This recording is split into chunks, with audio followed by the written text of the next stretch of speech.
Hello and welcome. I'm Hallie Cottis, founder of the Women Startup Academy, and today we're going over a very important topic, and that is how to create content online. And this is such a very important question because people often do it wrong, and there is a right way to create content so that one, Google or other search engines recognize it and it helps you to rank within SEO, search engine optimization, and two, if you have to write the right way with how people read online.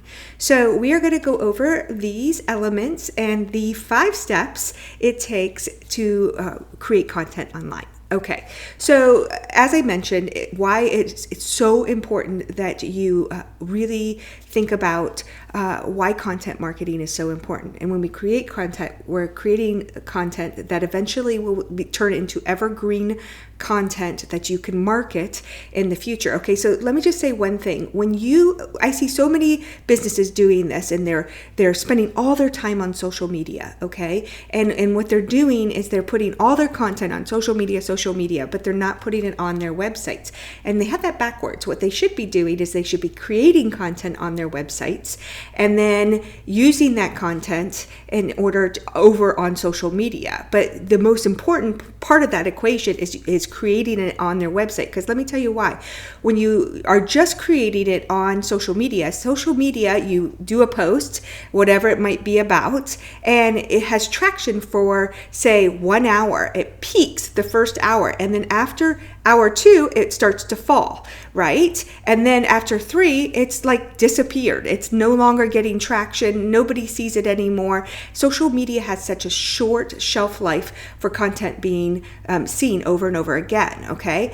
It doesn't mean you can't use social media, but you shouldn't grow your business on social media. Now, if you build it and you put it on your website, it has just the reverse effect. It might not get the traction right away, but over time it builds within Google. And I use Google because it is the largest search engine, and that's where most of traffic comes from. So let's just continue on with the Google example. So if I write a post and I post it right away, it might not get a lot of traction right away. But as you consistently continue to write, down the road, you still get eyes on it, and it starts to grow, and it starts to grow your business. And Google sees you as a legitimate business because you're posting consistently, okay? And if you post once a week, or whether it be 3 times a week, whatever you decide you can do consistently, that's going to be so important. So as you see, I have posts that I wrote for my first online business that I'm still getting traction, still getting eyes to it 12 years later, okay? Which is like, oh, my glasses there. So 12 years later, I'm still getting eyes on it. And that would never happen on social media. So change your mindset to think, okay, my website's going to work for me. It's also going to help me build my website. And Google's going to see that I'm a relevant business, because remember, Google does not like stagnant websites, and they won't reward you within search engine if you're not posting regularly. So the biggest takeaway I can, other than the 5 steps, is that I want you to understand that you have to be consistent and you have to be posting regularly.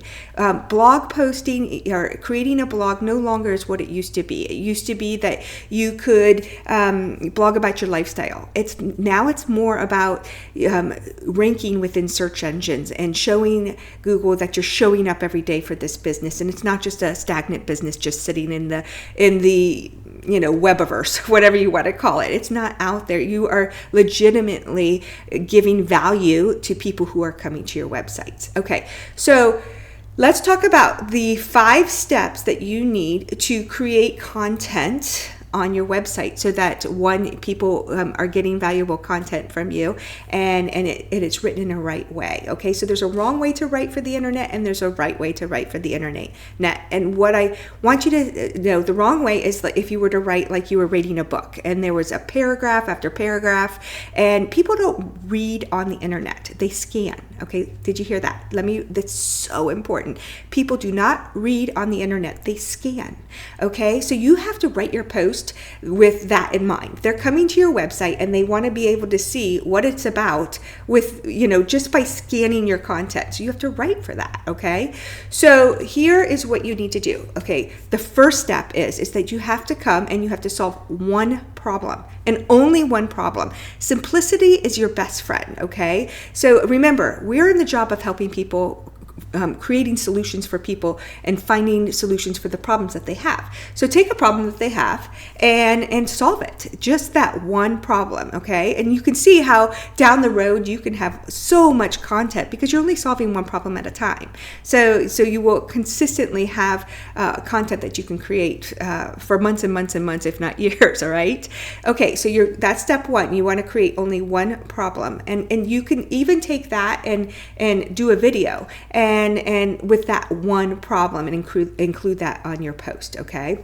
So that's what the first step, okay? Then the second step is to take that problem and write the post. And you start out, and this is how you would create your post. You would start out with an introduction. Tell them what it is that you're going to help them solve right out in the beginning. That's part one of your website, of your post, right?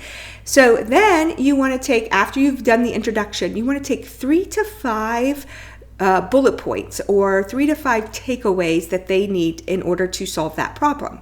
Okay, keep it between 3 and 5. Don't go over 5. People, they can easily remember 3 points, but after 5 points, they start to not remember. So you want to keep it between 3 and 5 points. Okay, your points need to be in headers, meaning it needs to be the font needs to be bigger. Okay, again, remember they're going to scan it, so they need to be able to see what the takeaway is from those headers. Okay, so you have 3 to 5 headers or takeaways, and those will be your headers. And then underneath those, you guys, you write 3 to 5 sentences, not paragraphs, sentences. Okay, so for each header, you have 3 to 5 sentences that explains what that header, what that one point viewpoint does. Does that make sense?